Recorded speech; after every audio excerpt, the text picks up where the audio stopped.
Viewers are always asking what's behind the door to our secret garage. It's our exotic Mustang collection. What else? You don't believe me? Let's go in and take a look. Welcome to my Ford Dream Garage. Mustang. Another Mustang. Mustang. Mustang. Ooh, pretty Mustang. Mustang. Old Mustang. Boss Mustang. And for this video, we're going to roll out the latest addition to our Mustang collection, a nice bright orange 2.3 performance package. See, it says so right here on the side emblem, High Performance 2.3L. The standard 2.3 EcoBoost puts out 310 horsepower, 350 foot-pounds of torque. This high performance version puts out 330 horsepower with the same torque rating. Fuel economy is rated 20 in the city, 28 on the highway, 23 overall. It's connected to a 6-speed manual transmission. It's my understanding there will be no 10-speed automatics with this package, but things can change, you never know. There's your shift pattern. So people will see you coming. It comes with some other features, larger 19-inch wheels and bigger tires. Some air scoops on the hood that appear to be functional. A lower air dam to scoop up all that air. A rear spoiler located on the trunk lid. And if the guys at the Friday Night Burger stand don't notice you from visuals, they'll notice you from the sound of this exhaust that comes with the package.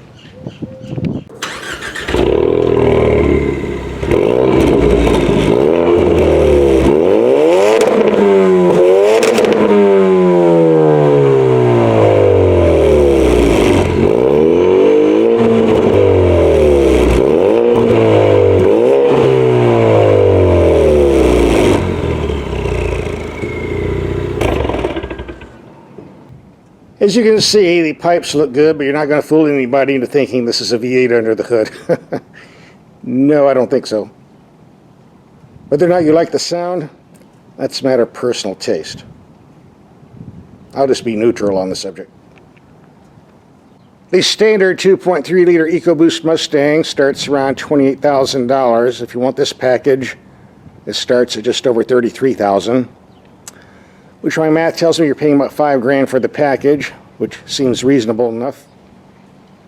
And this is a base car. It has no options whatsoever. Flat $33,335. No leather, no navigation, no satellite radio, just the base affordable car. By the way, we also did a video on the Mustang V8 Bullet. We'll have a link for that coming up at the end of this video. And we also did a video on the 2020 Chevrolet Super Sport Camaro with a V8 and 10-speed automatic. We'll have a link for that video at the end of this video as well. That gives you 3 video tests for the price of 1. Now we'll go back to that bright orange Mustang 4 Turbo. I'm not going to spend too much time reviewing the cabin of the Mustang. We've done this many times before. I'm just going to concentrate on some specific things you might need to know about. Number 1, the materials used are rather on the cheap side, but at least on the positive side, all the controls are very simple, easy to use. Always see your push buttons and knobs the way I like it. And instead of an electronic parking brake, we get a good old-fashioned manual parking brake. Thank you very much. Yeah, it takes up a bit more space, but less hassles. With the manual emergency brake, I know when it's on, I know when it's off. There's no guesswork. That's the way I like it. Back here, as usual with the Mustang, the trunk is too small, the gas tank is too small, limiting your range. In this particular case, you do not get a spare tire. Oops. Forgot about that. Just a cheesy tire repair kit.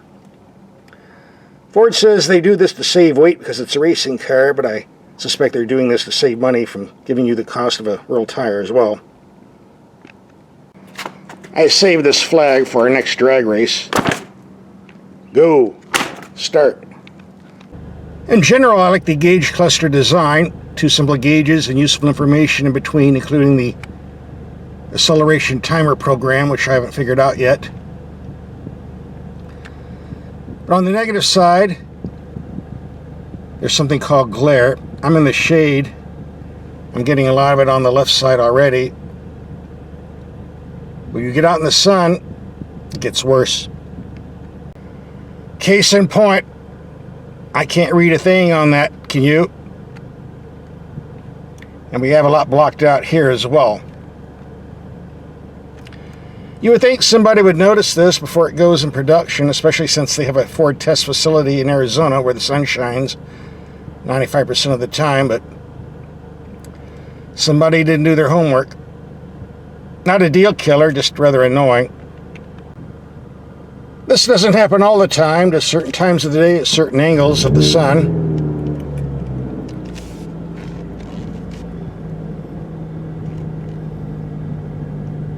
But it shouldn't happen at all. Since we've done so many Mustangs before, I want to keep this video short and to the point. So now that we've done show and tell, let's skip to driving. We'll start by taking these headlights out in the dark and see what they do, as we do in all of my videos. It's dark enough, let's take these headlights out and see what they do. Here are the low beams, only building 100 feet away, very bright, decent height, high beam. Very strong in the middle. Now we'll go to 300 feet down the road. Here we got the brights, only building 300 feet away. Good illumination, good height, good spread. Low beam, just barely goes out on the right. There's the old security guard patrolling. Yeah, we're coming to break in, buddy.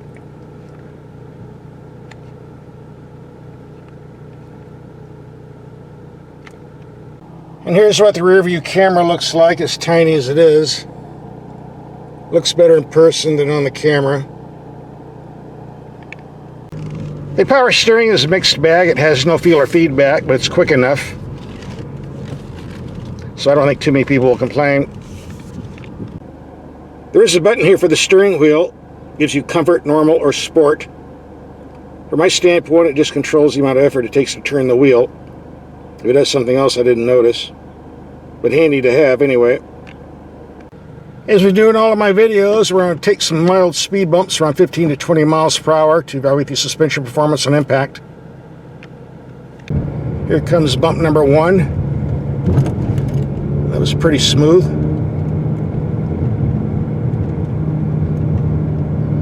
Number 2. Didn't feel much. Number 3. And here comes the nasty one that makes me cringe. Very smooth and comfortable. Amazing considering we have the bigger wheels and tires. Passes the test, no problem.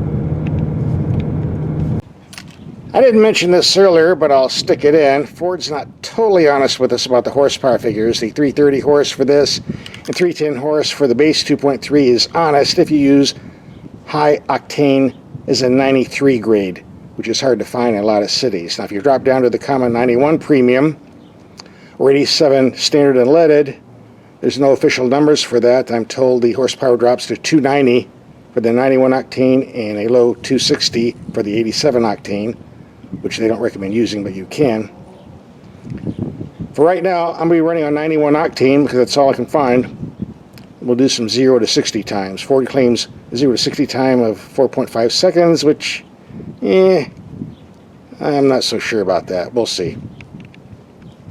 On many cars, there will be a sticker on the cover telling you what type of octane fuel to use. On many Mustangs, they don't have that. That means some people will be using 93 premium, 91 premium, but I suspect a lot of people are putting 87 octane in here. So what happens if you do that? We put some in to find out. On 87 octane, the first thing that happened, the engine dogged big time. This car is very, very slow. And the fuel economy was horrible. Did a couple highway trips. 21.5 mpg. Not very impressive. After we ran that out, we put in some 93 octane. Made a big difference. The car had far better throttle response, and we did a 0 to 60 time. It was a bit slower than expected, not the 4.5 seconds claimed on the websites, but 6.5 seconds. And there's a reason for that, and I'll show you.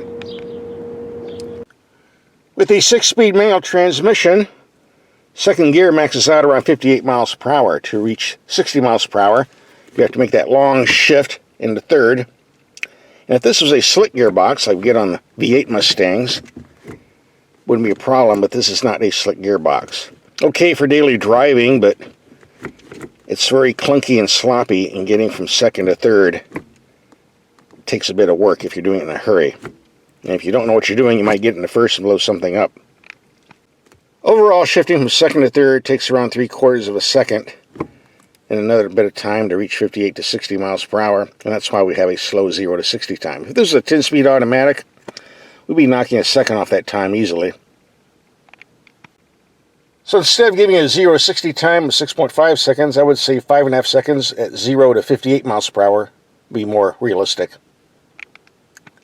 As far as the website claim that this 2.3 liter high-performance vehicle can do 0 to 60 in 4.5 seconds, I'm just not buying it. I've been driving Mustangs for decades. The fastest time I got off the V8s was 4.5 seconds. The fastest time I got off the 2.3 standard with 10-speed automatic was 6.0 seconds. So with 20 extra horsepower on the high performance and the manual shifter, I would suspect around 5.5 to 5.75 seconds if we didn't have that big long shift. So I think the time I'm getting on 0 to 60 is pretty accurate. It's like this: if there's someone out there that got this vehicle to do 0 to 60 in 4.5 seconds, let me know how you did it. I might not believe you, but tell me anyway. Now, since we got premium in here instead of standard 87 unleaded, we would think the fuel economy would be far better. We're going to find out, because tonight we're going to take this out and do some highway runs and just see what the fuel economy reading is, and take some tight mountain roads and see how this thing corners. That comes up next.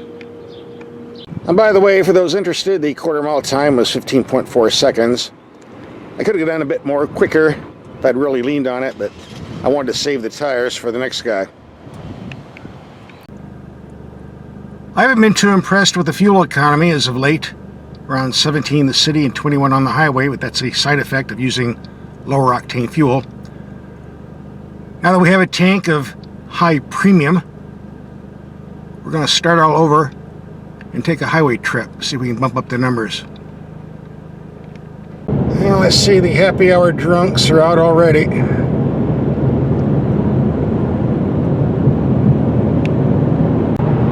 I'm often asked, do you prefer the Mustang or the Chevy Camaro? Well, the Mustang does have 3 advantages over the Camaro. Number 1, you can actually see out of this vehicle.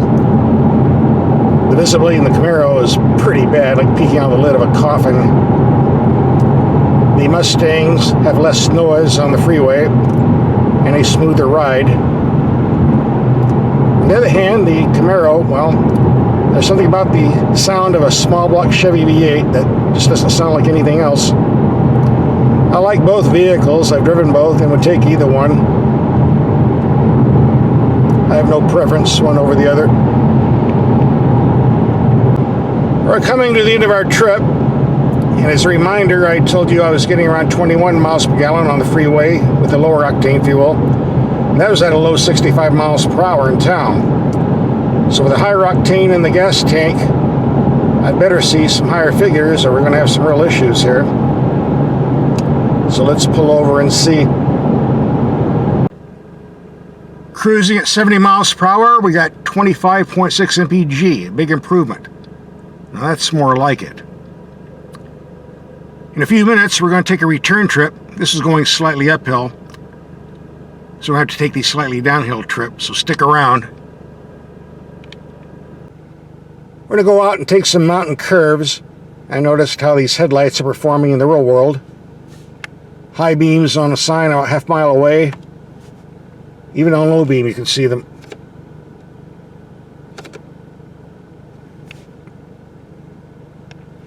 Very good headlights, no complaints. While this 2.3 liter Mustang isn't the quickest car at the drag strip, on the backcountry roads, now this is where it really shines. The quick steering, the excellent cornering ability, nice brakes, and an engine that likes to wind out to 6,500 RPM. This is where the car belongs, out here on roads like this. Very pleasant to drive. Very quick around these corners too. It's on roads like this where manual transmissions really shine, but with the torque curve of this 4-cylinder engine, you really don't need to shift. Right now I'm just leaving it in 3rd gear and doing nothing but turning the wheel and hitting the gas.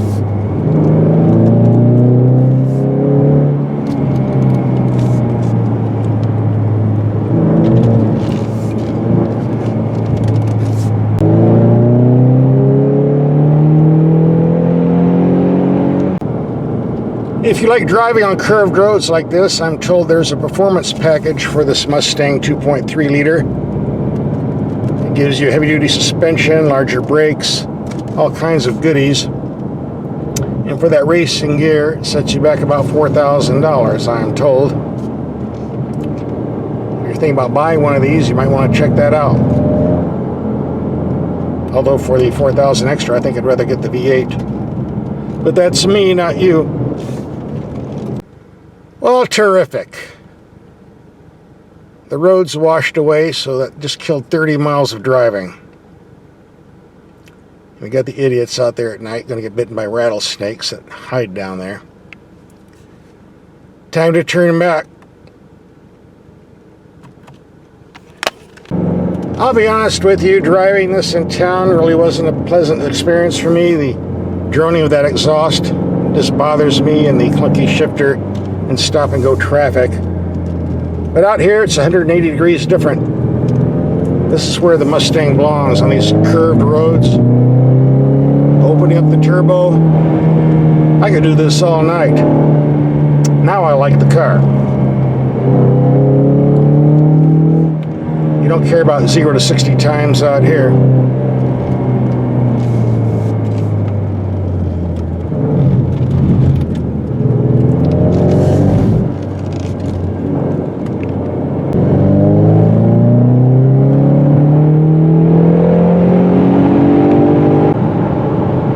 A lot of people are going to buy this vehicle thinking it's a street racer.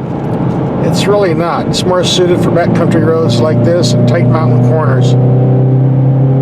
That's where it shines. Now we're going to get on the freeway and do another fuel economy test. We're going to reset the fuel economy gauge to 0 and take a return trip. Slightly downhill, so we should get a better figure than coming up. Guess we'll see. I know the idea here is to give me a strip vehicle with a few options, but you think they can at least toss in satellite radio, because AM, FM, who listens to AM, FM anymore? The choices are rather limited, especially when you're by the Mexican border.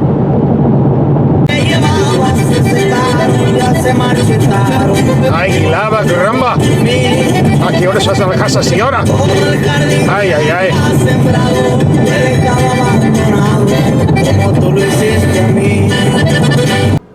We got 29.5 going downhill on the return trip, 25.5 going uphill on the beginning trip. Added up, divided by 2, that would be 27.5 on level ground. Only 1/2 mile per gallon less than the 20 mpg claimed on the EPA sticker. And it's definitely better than the 21 mpg I was getting with that low octane fuel.